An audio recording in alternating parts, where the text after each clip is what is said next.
I do pre-warn you now, this show's going to be absolute chaos. My mind is all over the place. I'm already going off on tangents. But we're going to try and do today basically Potter on ice, which is not, you know, like you see Disney on ice. It's not like one of those. It's not like a Harry Potter show where Hagrid is ice skating around. No, we mean Graham Potter is on ice and still waiting for the West Ham job. In fact, if I can remember, I'll tell you the story about the time I met Jane Torville at a West Ham game. Not mucking around, honestly. That is serious. When I was a guest of ETC Sports in the corporate section at West Ham. If I can remember, at the end of this video, we'll do that. We might even have a little, might do some talking chat with ChatGPT. But we're going to talk about Graham Potter and the fact that he's waiting around. He's waiting around for someone to get sacked. It's like he's waiting. He's waiting at the guillotine with a basket. That's not a nice image, is it? Oh, hold on, me hat.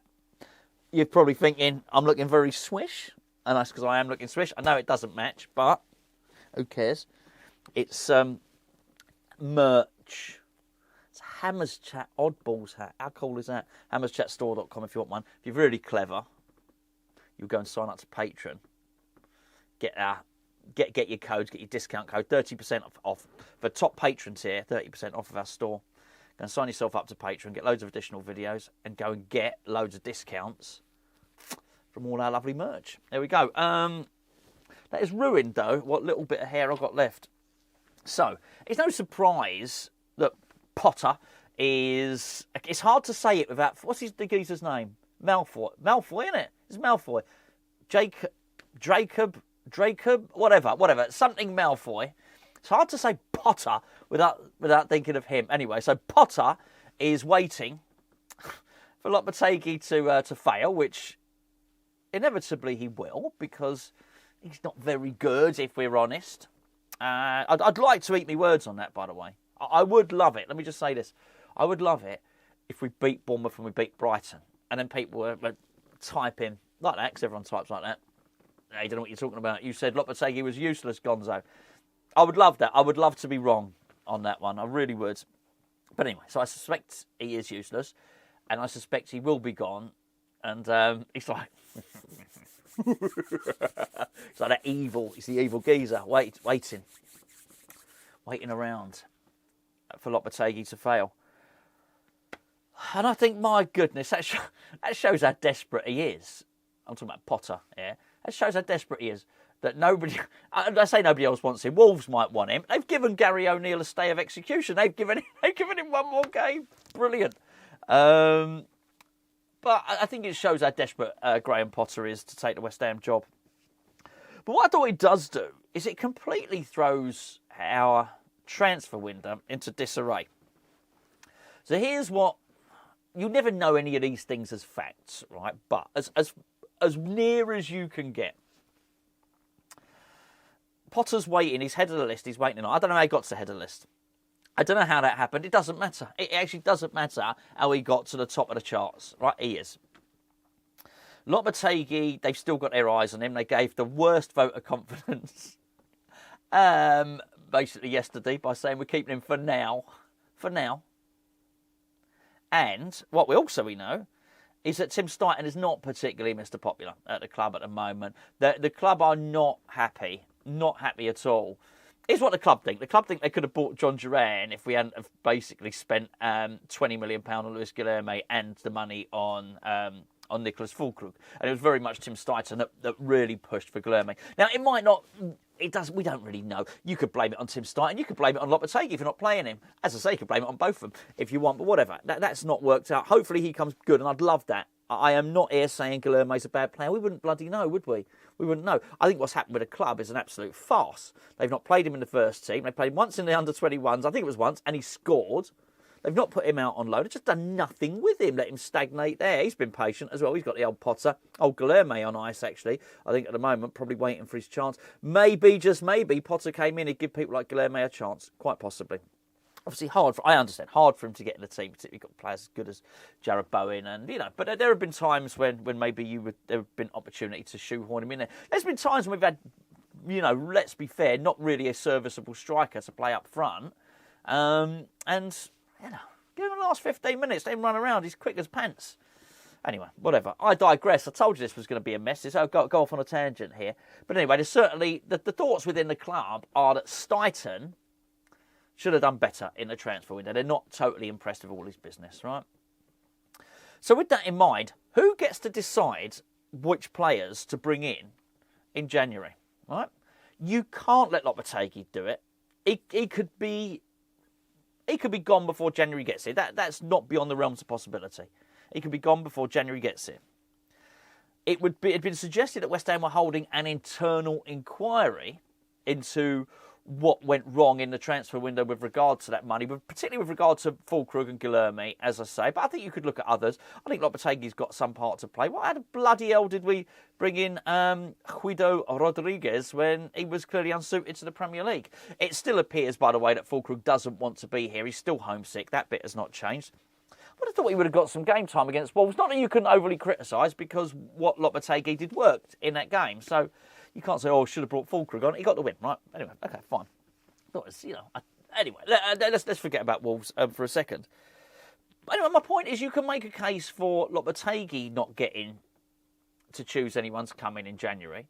You also make a case if the director, whatever he is, the director of football, sporting director, whatever you want to call him, is under scrutiny for making bad buys, then how much leeway are they going to give him? Which leaves the question open, what the bloody hell are we going to do in the January transfer window?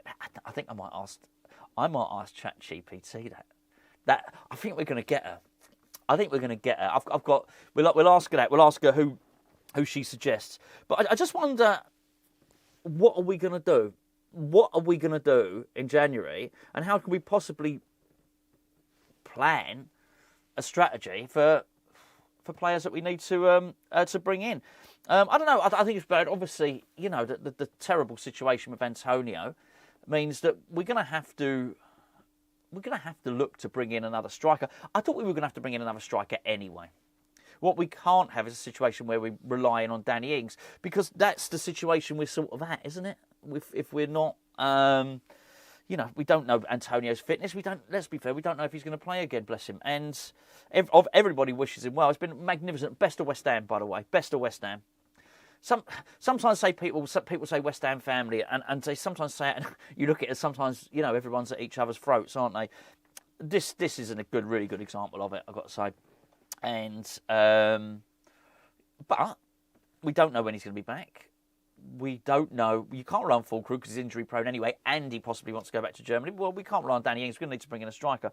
But hold on a second. Before I go any further on that, with that thought, hold that thought just there, because I almost forgot to promote Surfshark today. There you go. What's Surfshark? Surfshark is a VPN. What's a VPN? It's a way you're going to secure your device, whatever you're watching on now, be it a laptop, be it a computer. I mean, you're watching it on your work computer. We did this once before, didn't we? Who's watching this on the naughty at work without anyone noticing? That was brilliant. Some of the replies on that were magnificent, by the way.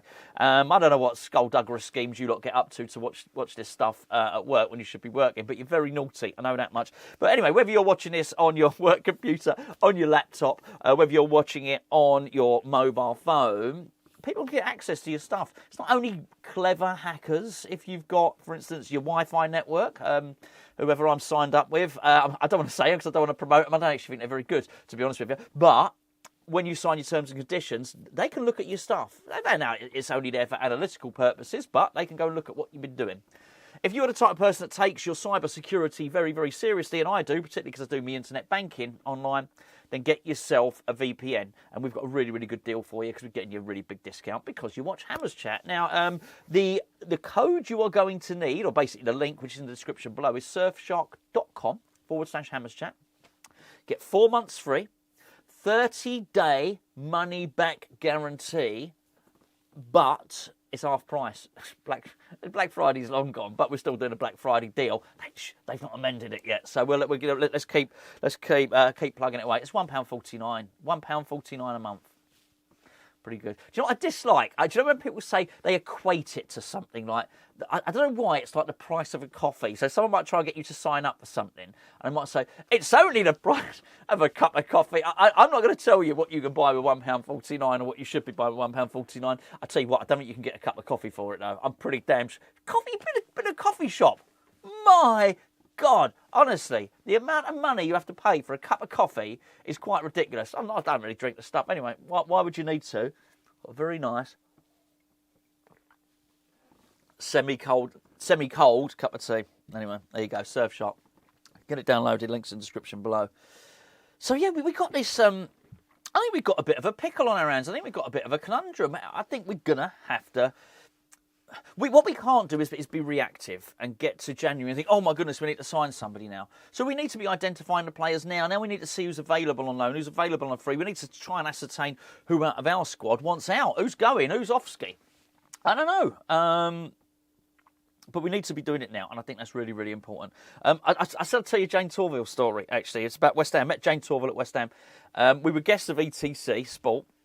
Great channel sponsors, by the way. So if you want to 3G football pitch or a tennis court and athletics track, or maybe you run a council and you've got surfaces that go and check out. Go and check out ETC Sports. Absolutely brilliant. Now, we were guests of them, and basically in the booth that we were in, like in corporate, there was a lady there, and I recognised her, but it's not unusual that I will recognise someone on a match day, because when we started running the Hammers Chat boats, there'd be sort of like 300 people down those boats. So you'd see the same faces all the time. Obviously, you don't know everyone's name, but you see the same faces. You say, oh, hello, how you doing? And blah, blah. You have a little, you have a chat and talk a bit of West Ham.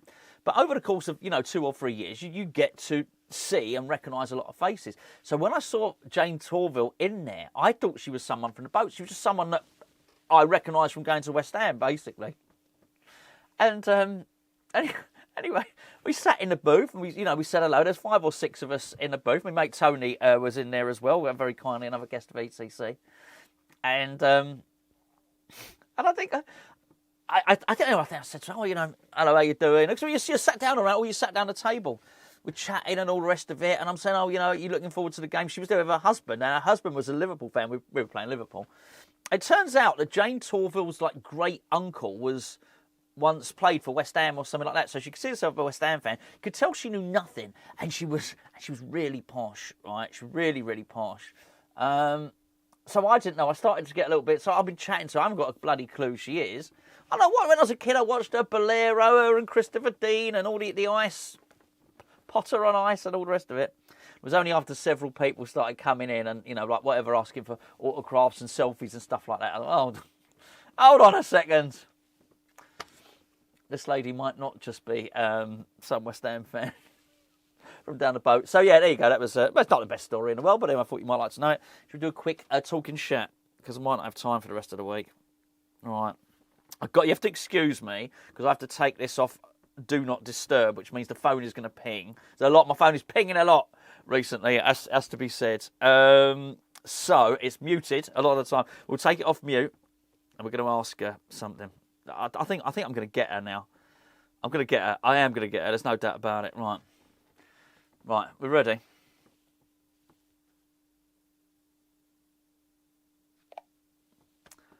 Could you please suggest to me a player that West Ham United should sign in the upcoming January transfer window?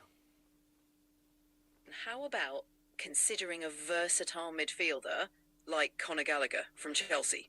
He has great energy, good passing ability, and could fit well into West Ham's midfield, adding both creativity and defensive Can I please stop you?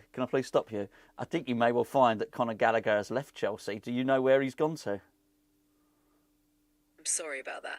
Conor Gallagher is still with Chelsea, as far as I know. I think you'll find he's not. You'll find he's not. He's at Atletico Madrid. I'm sorry for the confusion. As of my last update, Conor Gallagher is still at Chelsea. If there's been a recent move to Atletico Madrid, I must have missed that update. Yeah, you say recent. That's not too recent. He's been there a few months now, I'd suggest. What about another? We'll let you off. What about another suggestion as a versatile midfielder for West Ham, please? how about James Ward-Prowse from Southampton? He brings strong leadership, excellent set-piece delivery, and a great work rate. Qualities that could benefit West Ham's midfield. What do you think? I think he's already a West Ham player.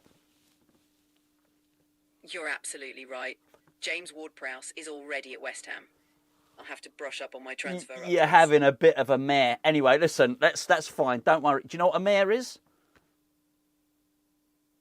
Yes, a mare usually refers to a difficult or frustrating time, like having a bad day. I'm sorry about the mix-up.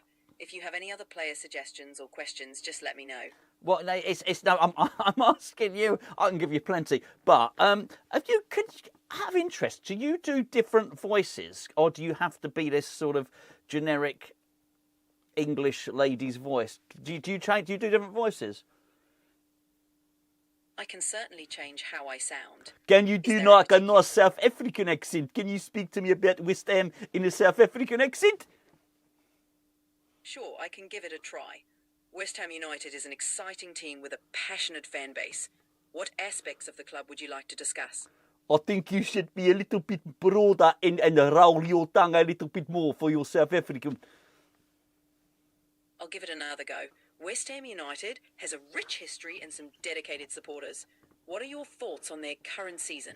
That's a little bit Aussie, mate. Got it. I'll keep it nice and broad. West Ham's season has been quite a journey. Any particular matches or players standing out for you? No, you've done great. This is brilliant. Thank you so much. I'm going to leave it there. Thank you. Well, I don't know why I'm thanking artificial intelligence. You've got to keep your manners up, though, otherwise they go.